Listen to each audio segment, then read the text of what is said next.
Barchaga salom, ahvollaringiz qanday yigitlar? Hey Islom, men bu yerdaman. New Yorkda Madison Square Garden'da jang qilish sen uchun orzu bo'lgan va u amalga oshmoqda.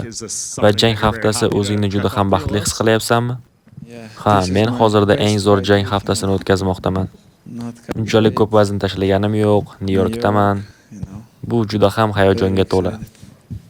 Sen uzoq vaqtdan beri 77 kilogramda jang qilish haqida gapirgansan. Yengil vaznda kamarni vakant qoldirganingdan keyin vazn olishda qiyinchiliklar bo'lganini aytding va o'zingni haqiqiy yarim o'rta vaznga o'zgartira oldingmi? Ha, albatta, men Jek bilan yuzma-yuz kelganimda o'zimni bir xil vaznda tasavvur qildim. Va o'ylashimcha, men yarim o'rta vazn uchun kichkina yigit emasman. Men to'g'ri programmani tuzdim. To'g'ri ovqatlandim, to'g'ri vazn oldim va hammasiga tayyorman. Umar Nurmagomedovning aytishicha, siz Madalena bilan jangga A, B, D rejalarni tuzibsizlar. Va seningcha bu jangda rejalarning hammasi ishlaydimi yoki hech qanday reja kerak bo'lmaydimi? Men umid qilamanki, ikkinchi rejaning keragi bo'lmaydi. Biz hammasini A rejada amalga oshirishga harakat qilamiz. Agarda ishlamagan taqdirda ham biz nimadir o'ylab topamiz, chunki biz juda ham ko'p mashg'ulotlar qildik.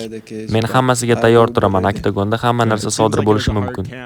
Juda ham ko'p odamlar aytishmoqda, ya'ni ularning fikricha, agarda sen Jekni takedown qila olmasang, senda g'alaba uchun imkoniyat yo'q. Sen jangni tik holatda olib bora olmas ekansan. Va jangda sen bu odamlarning fikri noto'g'ri ekanligini isbotlash uchun ham harakat qilib ko'rasanmi?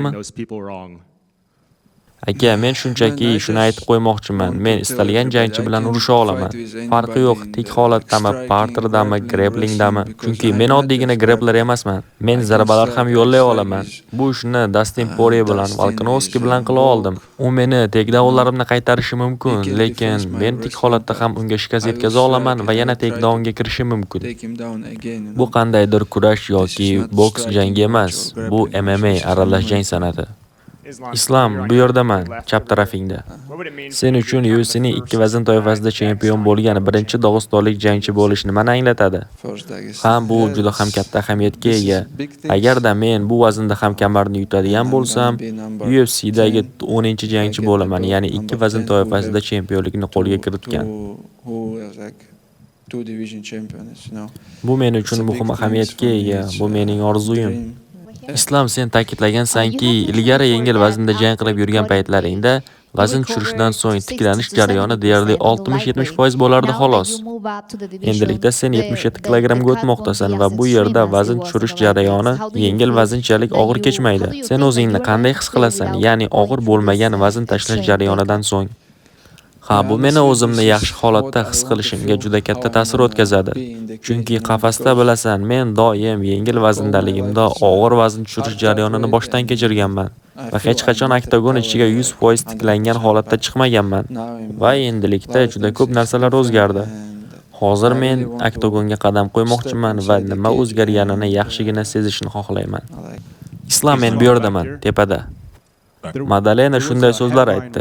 Ta'kidlashicha, u sendan ko'ra yaxshi aralash jang san'ati ustasi ekan va u pound for pound qiroli nomini sendan olib qo'ymoqchi ekan. Bunga fikring qanday? O'ylashimcha, bunga o'zidan boshqa hech kim ishonmaydi. To'g'ri, u yaxshi bokschi, yaxshi jangchi, lekin o'ylashimcha, mening imkoniyatlarim unikidan ko'ra yuqoriroq. Islom, qo'shimcha vazn olish bu albatta kardioga ta'sir o'tkazadi. Bu haqida fikring qanday? Bu nafas olishingga xalaqit bermaydimi? O'zimni yaxshiroq his qilaman. Bilasanki, shubhasiz vazn olish qiyin jarayon. Biz to'liq bir oyni shu ishga sarfladik. Og'ir toshlar ko'tarish jarayoni bo'ldi. Shug'ullandim, to'g'ri ovqatlandim. Bu qiyin bo'ldi. Ochig'ini aytsam, o'zimni yaxshi his qilyapman. Yigitlar bilan sparing jarayoni ham juda yaxshi o'tdi. Oxirgi 2 hafta sparingda juda yaxshi ishladim. Va oxirgi 3 hafta davomida biz vazn tushirish programmasiga e'tibor qaratdik. Boshida qiyin bo'ldi, lekin hozir o'zimni juda yaxshi his qilyapman. Oldingi holatlarimga qaraganda energiyam yaxshi saqlangan va o'z holatida. O'z tanamda zo'riqish sezganim yo'q. Sen yengil vaznda kamarni vakant qoldirganingdan keyin Ilya chempion bo'ldi. Bu haqida qanday fikr bildira olasan? Ha, Ilya hozir yengil vaznda chempion. Ammo keyin nima bo'lishini ko'ramiz. U ko'pincha men bilan jang haqida gapirmoqda. Va biz bu jangdan keyin ehtimol nimadir qilamiz. Chunki hozirda hamma bu jangni ko'rishni xohlaydi. Jek bu jang e'lon qilinganda u Volkanovski uchun sendan qasos olishini aytgandi. Bunga nima deysan? Ha, Alex ham ochig'i birinchi jang uchun mendan qasos olmoqchi bo'lgandi, lekin ikkinchi jang yaxshi tugamadi uning uchun. Shuning uchun bu yaxshi g'oya emas. Mendan senga oxirgi savol, Islom. Sen aytib o'tdingki, agarda kamarni qo'lga kiritadigan bo'lsang, kamar himoyasini Kamar Usmonga qarshi o'tkazmoqchisan. Va sening ro'yxatingda boshqa da'vogarlar ham bormi? Ha, kim eng yaqini? Shavkat menimcha jarohat olgan. Bu yerda men bilganlardan Shon Bredi bor. O'ylashimcha shanba kuni kechqurun biz kim eng yaqin kamar uchun da'vogar bo'lishini bilib olamiz.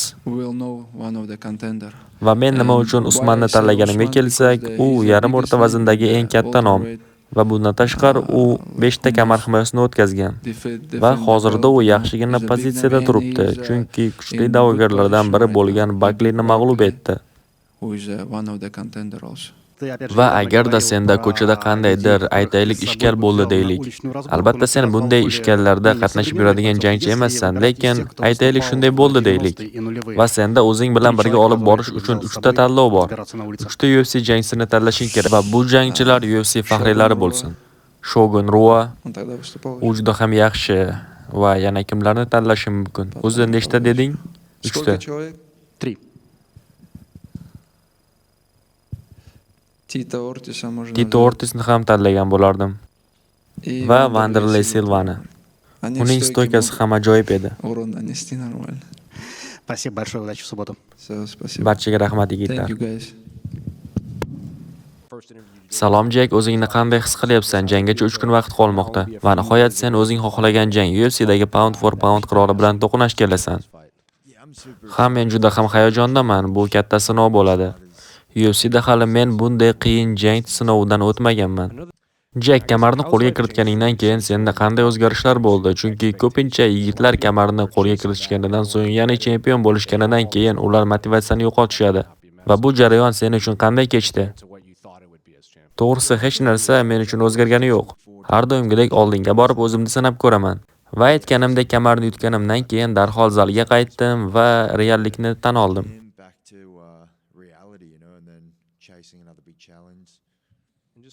Men sen va jamoadoshlaring bergan intervyularni ko'rib chiqdim va sizlar aniq Islomni tugatishga, uni nokaut qilishga, yakunlashga ishonmoqdasiz. Bu o'ziga ishonch qayerdan? Chunki juda ham ko'p jangchilar bu gaplarni aytishgan, lekin uddasidan chiqa olishmagan. Chunki men o'zimga ishonaman, jamoamga ishonaman va biz qilgan mehnat o'z samarasini berishiga ishonaman. Biz Islomning eski raqiblari bilan suhbatlashganimizda ularga takedownlarni qanday qaytarish haqida savollar berganmiz. Sening jamoang aytib o'tdiki, agarda Islom seni yiqitadigan bo'lsa, tezda oyoqqa turar ekansan. Va Islomning nazorat qilish imkoniyatini qanday baholaysan? Bu sen uchun qiyinchilik tug'diradimi? Ha, albatta, Islom bilan 5 raund jangga kirish bu har qanday soniyada takedownga tayyor turish kerakligini anglatadi. U juda ham kuchli jangchilar bilan kurashgan. Albatta, biz uchun eng yaxshi variant uni takedownga bermaslik. Ammo biz har qanday vaziyatda ham aralash jang san'ati uchun tayyorgarlik ko'rdik. Ko'plab odamlar aytishgan, Islom oxirgi raundlarda charchab qoladi deb, ammo biz uni Dustin Poirierni 5-raundda bo'g'ib qo'yganini va Volkanovski bilan 5 raund to'liq jang o'tkazganini ko'rganmiz. Ha, bilasanmi, baribir 5-raundga kelib har qanday jangchi charchaydi. Va biz bu safar ham uni charchatishga harakat qilamiz. Odamlar sening g'alabangga ishonishadi, chunki sen Belalni mag'lub qilding va Belal Islomning do'sti, u bilan birgalikda shug'ullangan va o'xshash tomonlari albatta juda ko'p. Nima deb o'ylaysan, odamlar bu holatni to'g'ri baholashmoqdami? O'ylashimcha bu ikki xil uslub va ikki xil jang.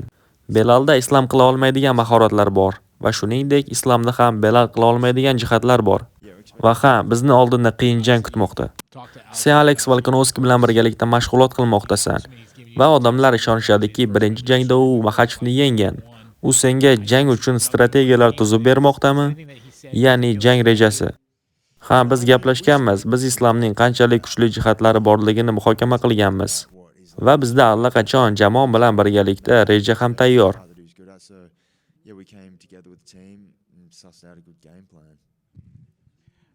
Biz Islomdan so'radik, agar u seni mag'lub qilib kamarni yutadigan bo'lsa, keyingi jangini kamar himoyasini Kamar Usmonga qarshi o'tkazmoqchi ekan. O'ylashimcha, divizionda katta yigitlar bor. Agarda senda shunday tanlov bo'lganda, kimni tanlagan bo'larding, ya'ni kamar himoyasi uchun? Bu albatta holatga qarab o'zgaradi. Shubhasiz, keyingi 2 hafta davomida 77 kilogramda top 5 ta katta o'zgarishlar bo'ladi. Va menimcha, kim chiroyli chiqish namoyish qilishiga bog'liq.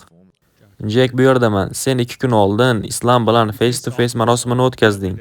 Uning tana gabariti haqida, o'lchami haqida qanday fikrdasan? To'g'risi, bunga ortiqcha e'tibor bermadim. Biz qalin kiyingan edik va binoning eng tepasida sovuq qotib turgandik. Shuning uchun qandaydir baholash qiyin edi. Juda ham ko'pchilik Islomni tarix yaratishi mumkinligi haqida gapirmoqda, chunki u agarda g'alaba qozonadigan bo'lsa, Anderson Silvaning rekordini takrorlaydi. Ya'ni 16 ta g'alabali seriya. Shuningdek, bugun UFC 1ning 31 yillik marosimi va sen uchun ham meros qanchalik muhim? Ha, bu yerda juda katta meros jangi bo'ladi. Islom eng zo'rlardan biri. Nima bo'lishidan qat'iy nazar, biz eng zo'ri bo'lishda yo'lda davom etamiz. Jamoang va yaqin insonlaring fikridan tashqari, sen bu jangda underdog ko'rilyapsan. Ammo biz sendan oldin juda ham ko'pchilik yigitlar bilan intervyu o'tkazdik va ular bu jangda seni g'alaba qozonishingga ishonishmoqda. Nima deb o'ylaysan? Rostdan ham jangchilar sening g'alabangga ishonishmoqdami yoki muxlislar senga qarshi pul tikib xato qilishyaptimi? Bilasanmi, ko'pchilik albatta chempionlarni tanlaydi, lekin bu narsaga hozir ortiqcha e'tibor berishning keragi yo'q. Hammaga aniqki, sen faoliyatingdagi dastlabki 2 ta jangda mag'lub bo'lib, 0-2 professional rekord bilan boshlagansan. Lekin juda ham ko'p insonlarda agar shunday holat kuzatilsa, ular taslim bo'lishardi. Xuddiki jangchi bo'lish ularning qismatiga bitilmagan. Sen o'zingdan qanchalik faxrlanyapsan, chunki taslim bo'lmading, davomiylikka va qattiq mehnatga ishonding. Boshida hammasi qiyin bo'ladi, lekin men mashq qilishni, jang qilishni yoqtiraman. Agarda men jangchi bo'lmaganimda, ehtimol hayotim mutlaqo boshqacha bo'lardi. Lekin kun oxirida bu meni ishim, men bu sportni sevaman. Jamoamga ishonaman va mehnat qilishda davom etaman. Do'stlar, hozir men JDM va Islomning jangdan oldingi intervyularini tarjima qildim. Endilikda esa ertaga bizda press konferensiya turibdi. Uni ham o'zbek tiliga birinchilardan bo'lib chiqarishga harakat qilaman. Shuning uchun pastga tushib bitta like bosib qo'yish esdan chiqmasin. Va kanalni obuna bo'lib kuzating. Bu biz uchun katta qo'llab-quvvatlash. Barchaga rahmat, salomat bo'ling.